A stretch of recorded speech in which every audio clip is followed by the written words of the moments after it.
I just want to really thank the Professor Chang for your kind introduction.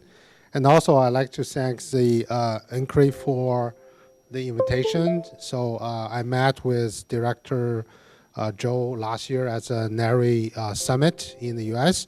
And then kind of a brief conversation after the conference led to, thank you, led to the several kind of online meetings. And then today I'm being here with you today. So I really appreciate his support. And I'm also open to any ideas that you may want to share with me to further deepen the collaboration between the US and Taiwan researchers. So I'm also kind of humbled to come to the stage after Dr. Whitaker, who happened to be one of my professors when I was a grad student more than 20 years ago. But I might end up disappointing him because in my presentation, there's no equations. So, all right.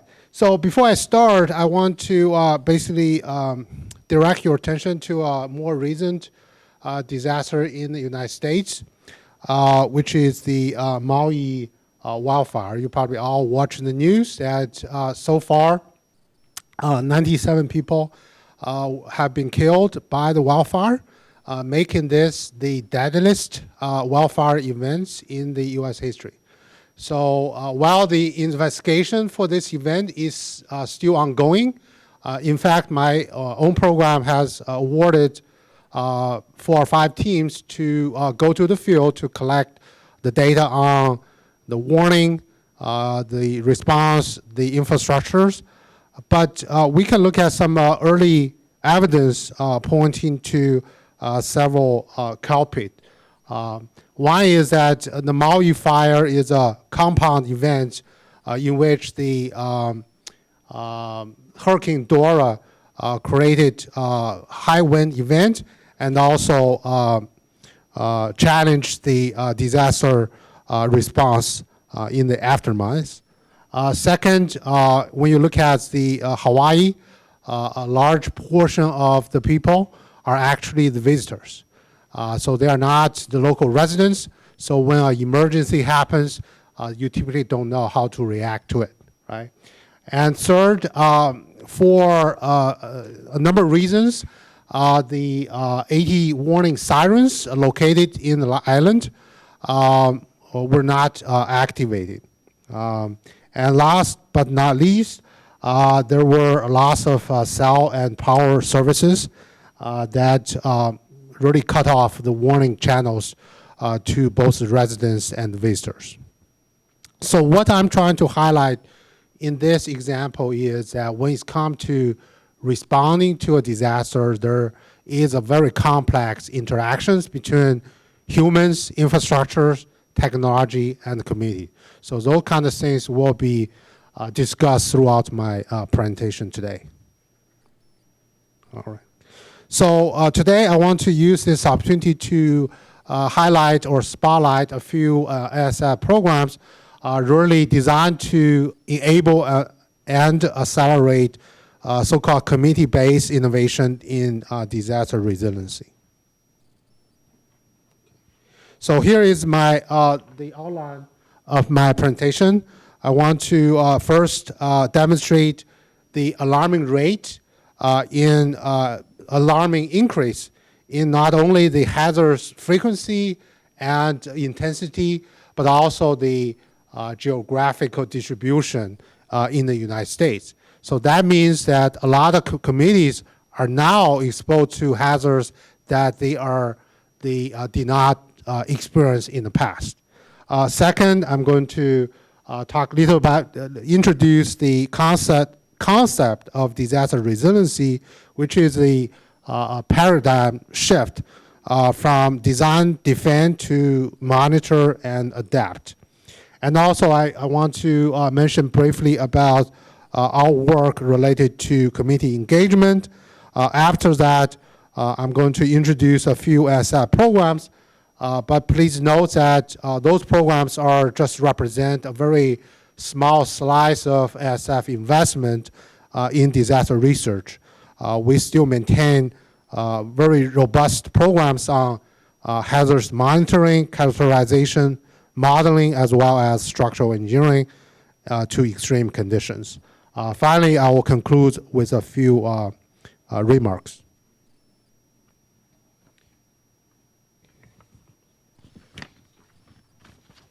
So every year, the United States, the NOVA agency publish a report on major climate and weather disasters for that given year.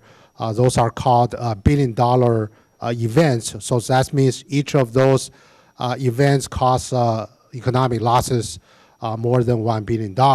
Of course, this doesn't include the earthquake or some other geohazards. Up to August this year, we already have 23 of such events, right?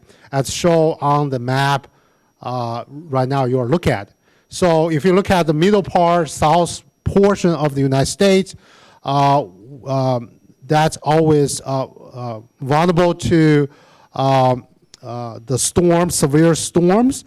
If you look at the Atlantic and Gulf Coast, they are prone to hurricanes. But fortunately this year, if you look at the west part of the state, we do not have major wildfires thanks to kind of above the normal precipitations during the winter and the springtime. So the United States has adopted a so-called all hazards whole of the society approach in order to slow down and potentially reduce the threats from those natural disasters. In 2012, more than 10 years ago, the National Academy actually published this landmark report called Disaster Resilience, a National Imperatives. So in this report, resiliency is defined as the ability to prepare for, absorb, recover from, and adapt to adverse events. So for a long time, the FEMA, which is responsible for disaster response and mitigation, they put the majority of their investment into post-disaster response and recovery, right? For example, 2 years ago, Texas was hit by a severe winter storm, and as a result, in February 11 of 2021, and then a week after, President Biden declared that as a major disaster. That gave the FEMA the authority to allocate funds for removing the snow, repair the infrastructures. So the total amount that gave out to the public agencies, about $100 million, to about $200 million went to the individuals in terms of repairing their homes, but only $3 million giving for mitigation project. That's very small. But then last year, FEMA finally started a new program called BREAK with the intention of supporting the pre-disaster proactive activities, right?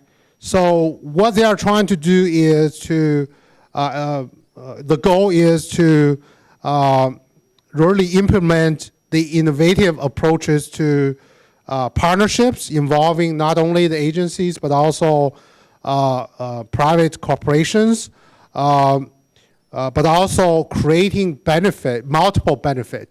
You know, some project could be reducing the losses, but also could also help creating jobs, for example.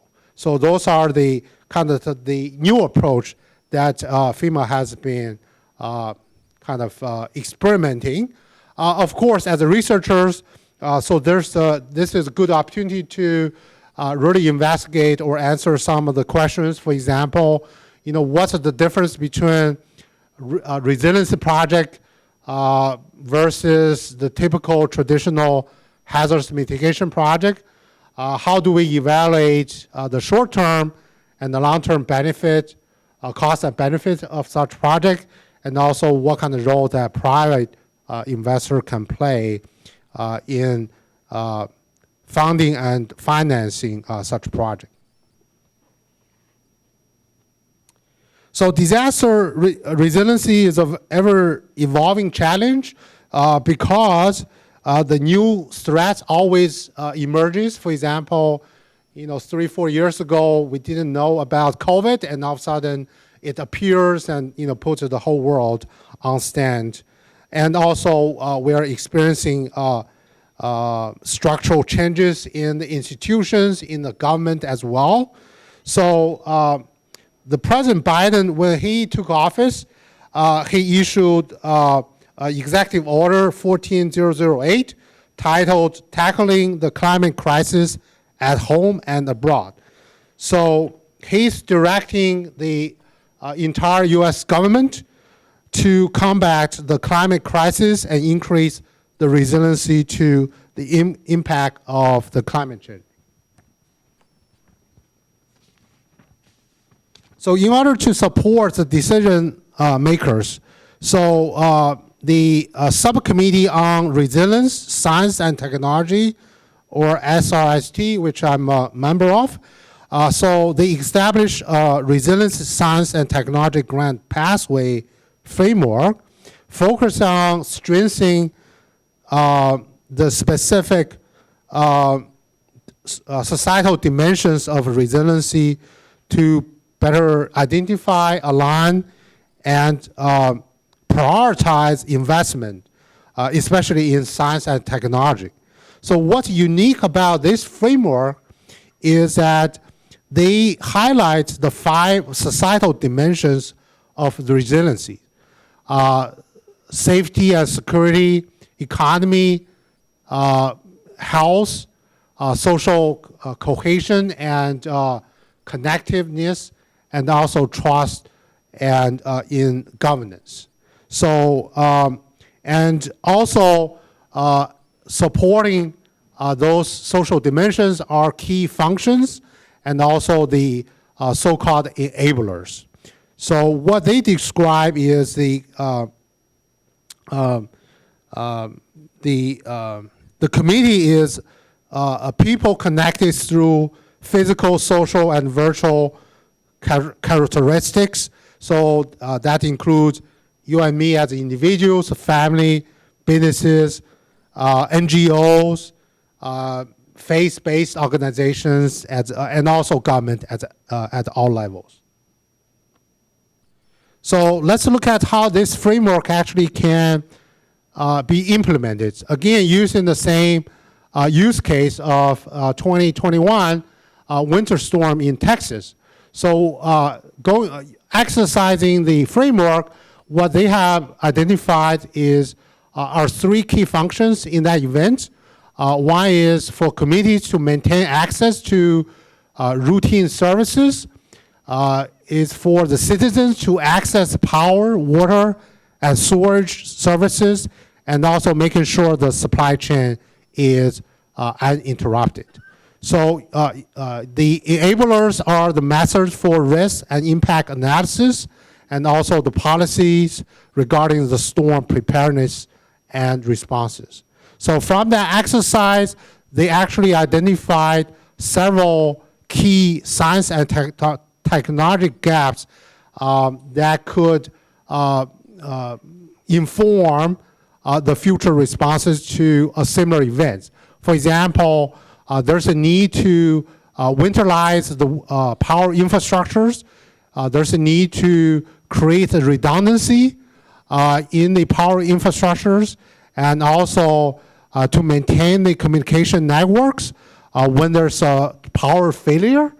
And last not least, to make sure that the supply chain can function so the consumers can continue purchasing goods and services.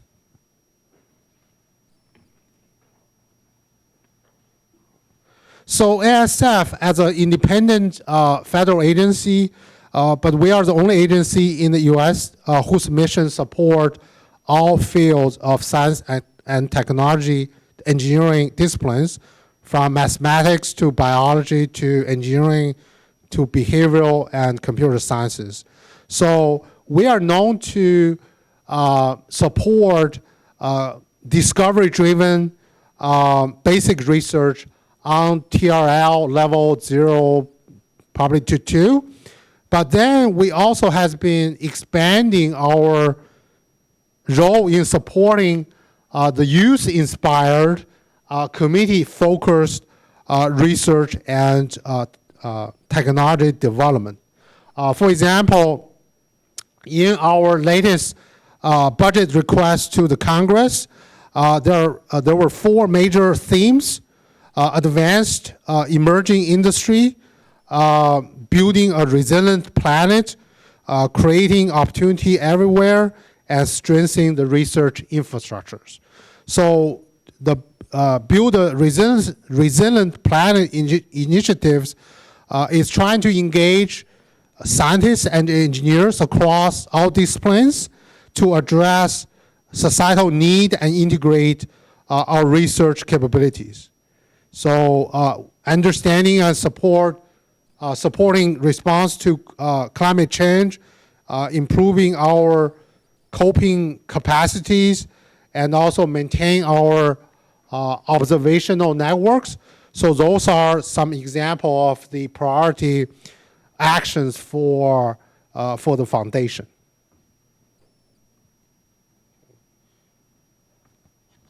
So build upon that principle, I have 2 specific programs really designed to advance the community engagement. The first one is called Smart and Connected Communities, or SCNC.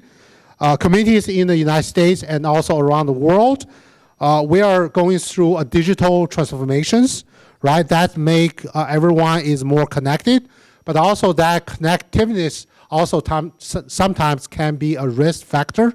So our goal is to leverage the capabilities from the new sensing and computing powers to overcome some of the challenges specifically identified by those committees. So that's really a different mode of research. So instead of researchers to create an idea and just throw them over the fence and hoping that committee will use them, we ask them to work together to co-develop agenda so they can build a partnership, they can have the opportunity to work together in testing and implementations. So, of course, the success for this program is still too early to tell, but I like to report that there has been some very positive and tangible outcomes already generated from this program. So there are 3 kind of main categories of outcomes. The number one is this program really helped creating a number of test beds across the United States. So those test beds include major cities like Los Angeles, New York, to mid-cities like Buffalo, to rural communities, to the tribal communities, right? So that includes all kinds of all size or type of the cities in the United States. And second, it really create a partnership between the ASF and some other federal agencies such as DOE, DHS, USDA, and DOT, as well as Department of State. We are also happy to report that we often use this program to build international collaborations. For example, we several years ago, we had a joint solicitation with Japan Science and Technology Agencies, JST, and we are now in discussion with UKRI to see if they can be part of this program. And also, I have to mention that we also we've been discussing with some nonprofit for them to participate.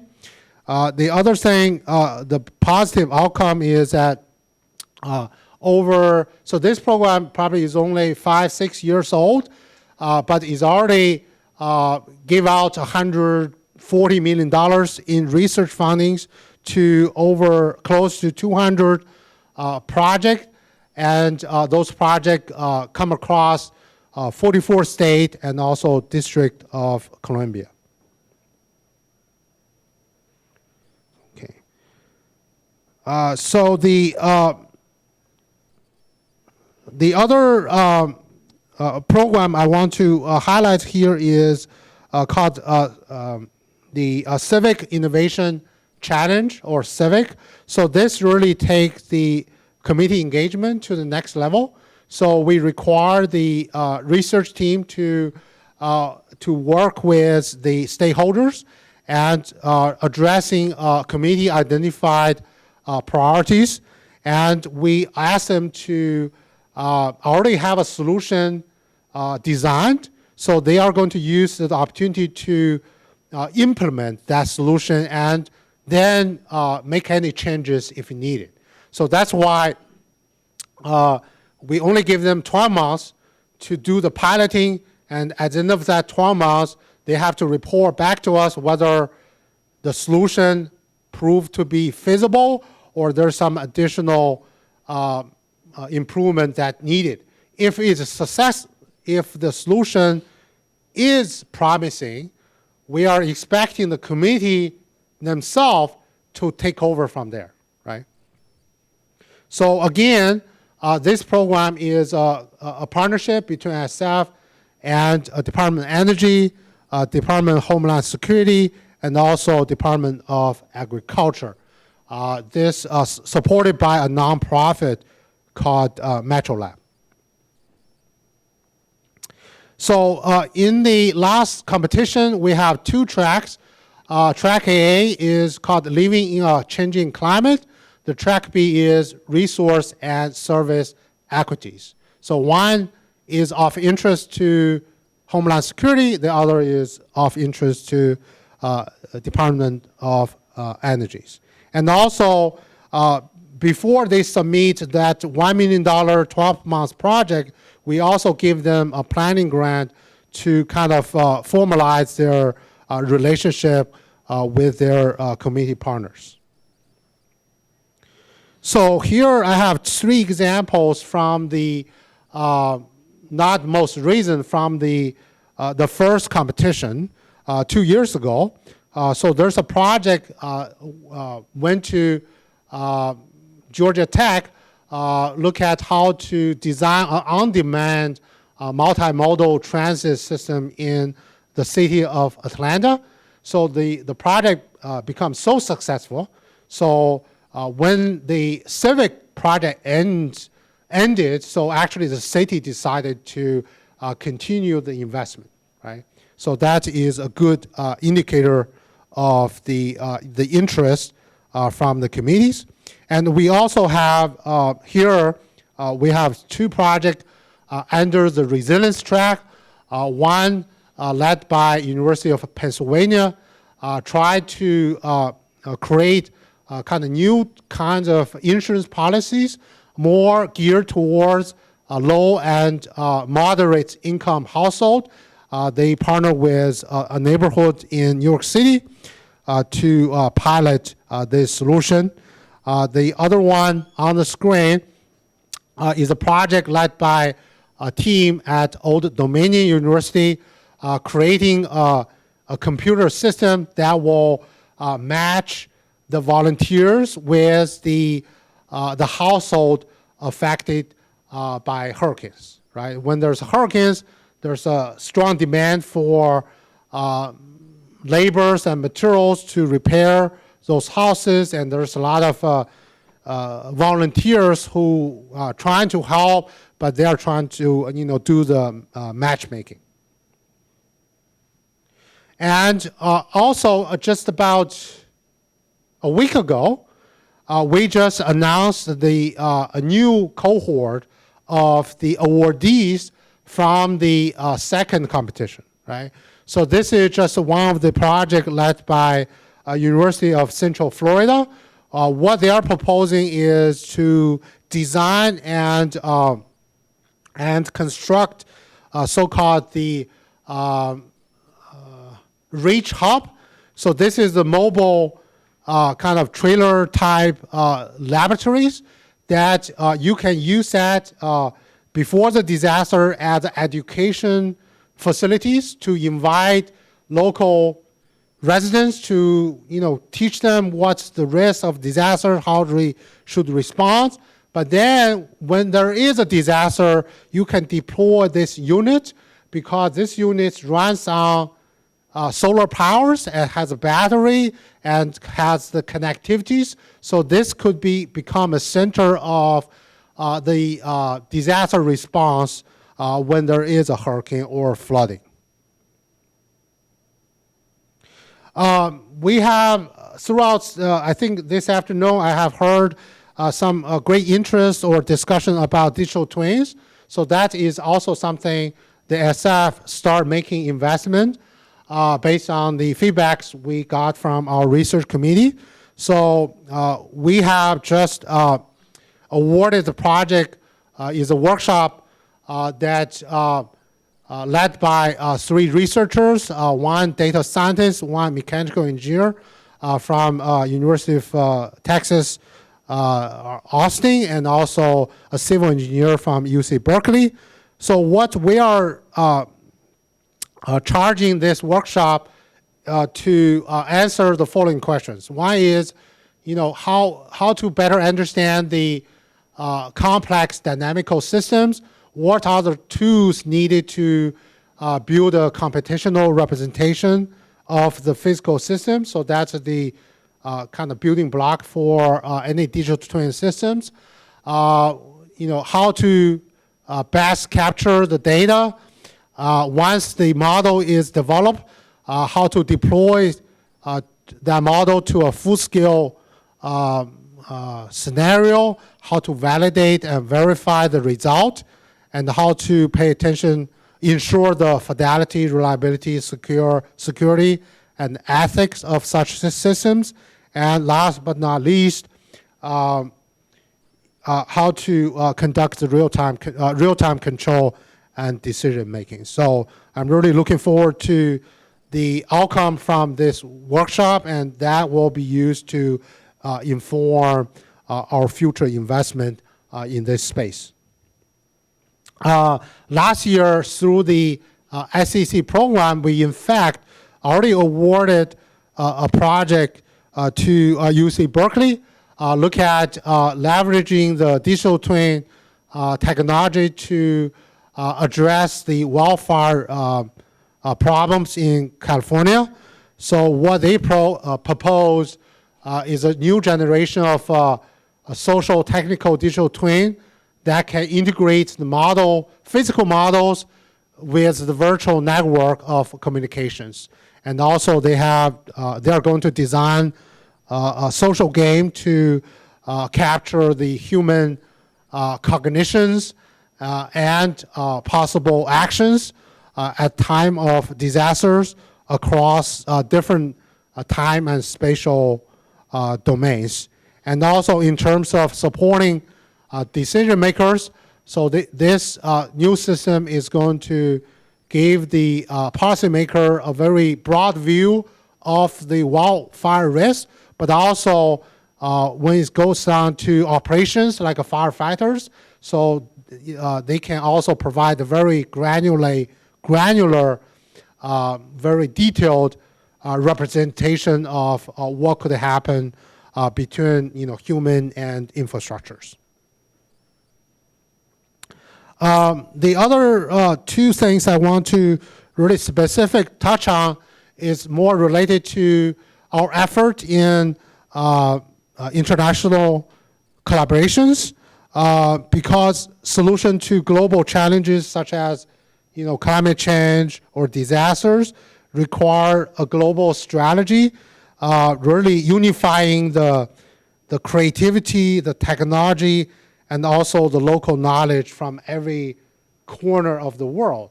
So in fact, last night I was sitting next to Dr. Chen from Tong Foundation. He mentioned that in Taiwan, we already have a couple of very successful recovery projects after earthquake and typhoon that really build upon the partnership between researchers, government agencies, nonprofit, private sectors, and also, tribal communities. So I think it would be great if we can, kind of amplify the success and share the lessons, with U.S. researchers, with other researchers across the globe.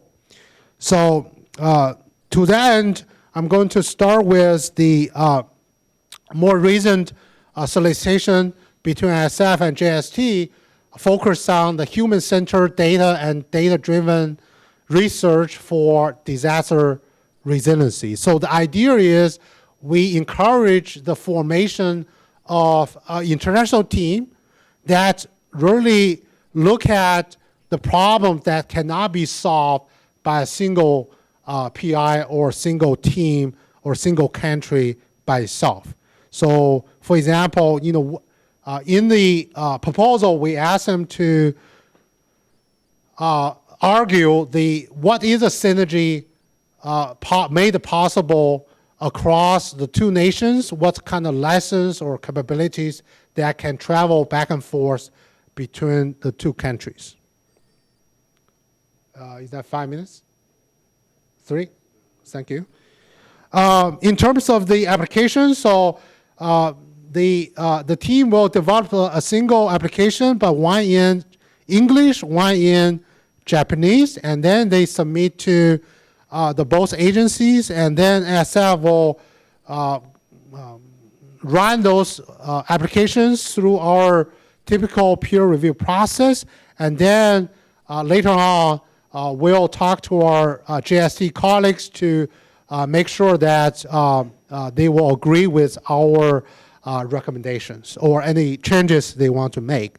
So in terms of the budget, we capped the US portion work to $500,000, and Japan capped their work budget to 75 million yen. So still the SF money will use to support the US team, and JST money used to support their Japanese PIs, but of course they all work together as a single team. The highlights are, those are the research proposals, not just simply building a network, just have a couple of visits or meetings. So they have to have specific human-centered research questions related to disaster resilience. They have to make sure that how the work cannot be done by US or Japan alone, and make clear that the team is very integrated. Lastly, I want to report on a recent competition called Global Centers. So this is trying to support youth-inspired research addressing global challenges in climate change and clean energy. So this is, again, an international partnership between SF and our counterpart in Australia, Canada, and UK. So this is the first time we're doing that. Just last week, we announced all the winners, and we totally, as with our partners, we invested $76 million into those awards. There are two examples. One, look at creating a Center for Household Energy and Thermal Resilience, led by Cornell University in collaboration with researchers at India, UK, Guyana, and Singapore. The other one is to address the climate risk and resiliency in Southeast Asia, led by Illinois, with collaboration with Vietnam, Thailand, Singapore, and India. So here's a quote from our director at SF, which said SF build capacity, advances its priorities through those centers by uniting the diverse teams from around the world. Global centers will sync talent, across the globe to engage, to generate the discoveries and solutions needed to empower resilience communities everywhere. So in conclusion, I want to emphasize that scholarship in community engagement and citizen science are still emerging. So there's a lot of need for us to learn from other international partners from other countries. And really that, to me, that's a great space that we can work together on. And also we need to develop new and enhancing existing methods to scale up the practice of such research and also its impact. And also very important is to have a way to evaluate the impact, or both of the short term and long term, both of the positive and also negative. Sometimes we have very good intention, but when it's being implemented, actually it could create some negative outcomes. So that's really something that we need to pay more attention. So I think that's the end of my presentation. Thank you for your attention. I'll be happy to answer any questions if we have time. Thank you.